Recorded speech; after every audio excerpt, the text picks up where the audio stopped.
কথা দিয়ে কথা না রাখা, যে কারণে আজকে সংকট তৈরি হয়েছে।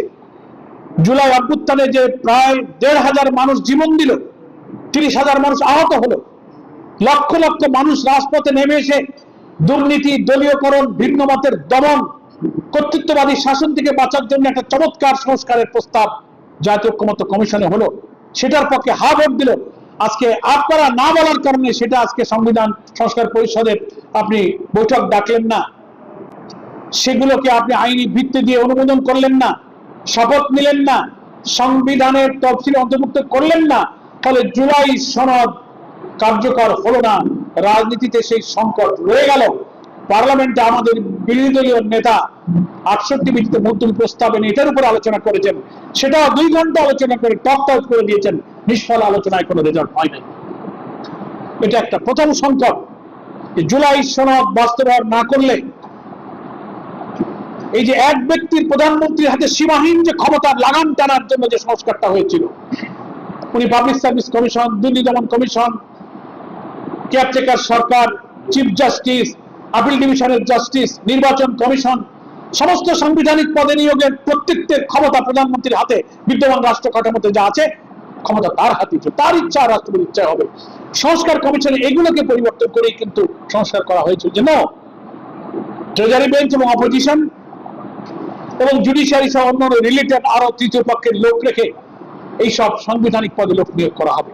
তাহলে এখন এই সংস্কারের বিএনপি নোট অফ ডিসেন্ট দিয়েছে, তারা বলছে নোট অফ ডিসেন্ট সহকারে ওনারা মানবেন, আর আমরা বলছি নো, গণভোটে যে রায় দিয়েছে জনগণ ওইগুলোই মানতে হবে। ওনারা গণভোটের কথা বলেন না, ওনারা নোট অফ ডিসেন্ট সহকারে জুলাই সনদের কথা বলেন। এখানে শুভাকারের ফাঁকি।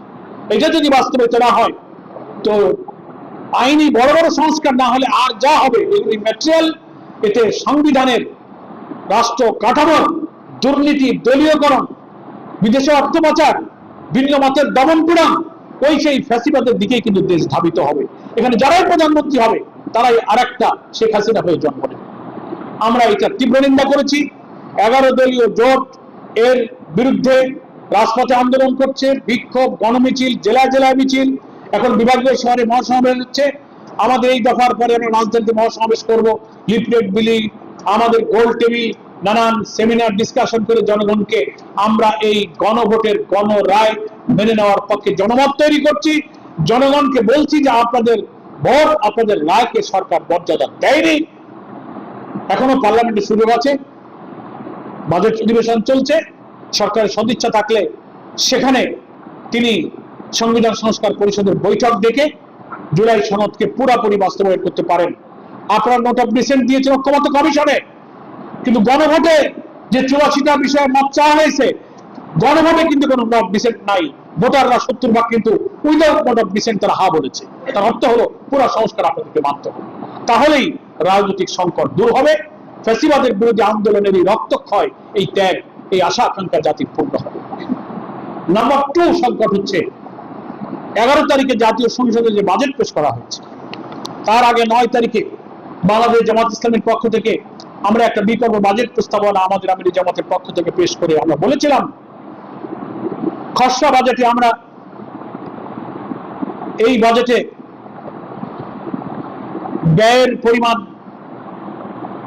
আয়ের পরিমাণ, রাজস্ব আয়ের পরিমাণ, কর কাঠামো দুর্নীতিমুক্ত করা, বিনিয়োগ, ব্যাংকের ঋণ কমিয়ে, বিদেশি ঋণ কমিয়ে নিজস্ব উৎসের উপরে অর্থনীতিকে দাঁড় করবার যে প্রস্তাবনা আমরা দিয়েছিলাম, সরকার সেগুলোকে বাদ দিয়ে একটা উচ্চ অভিলাষী, বিদেশের ঋণের উপরে নির্ভরশীল একটা লুটপাটের বাজেট পেশ করেছেন।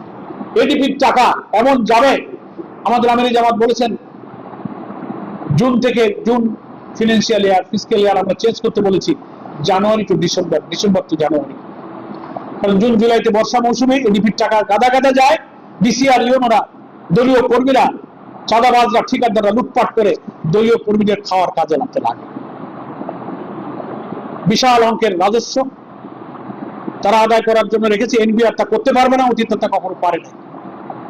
একটা উচ্চাভিলাষী বাজেট হয়েছে, ফলে জুলাই সনদ বাস্তবায়ন করে প্রশাসন থেকে, কর প্রশাসন, দুর্নীতি দমন commission, public service commission, judiciary, এখান থেকে দুর্নীতি না কমালে, যে বাজেট হবে এই বাজেটের টাকা দলীয় কর্মীরা ভাগযোগ করে খাবে, দুর্নীতির কোনো হিসাব হবে না। এই জন্য আমরা বলেছি জুলাই সনদ বাস্তবায়ন না করলে এই বাজেট জনগণের আশা পূরণ করবে না। এটা হয়েছে দলীয় কর্মীদের ভাগ্য পরিবর্তনের লুটপাটের একটা বাজেট। আমরা যে খসড়া প্রস্তাব করেছি জামাত ইসলামের পক্ষ থেকে, তার আলোকে বাজেটকে সংশোধন করে জনবান্ধব একটা বাজেট সংশোধন করে আগামী 30শে জুন পার্লামেন্টে বাজেট অনুমোদন হওয়ার রেওয়াজ আছে। তার আগে আমরা সরকারকে বলবো আপনারা বাজেটকে সংশোধন করে জনবান্ধব এই বাজেট আপনারা পাস করুন।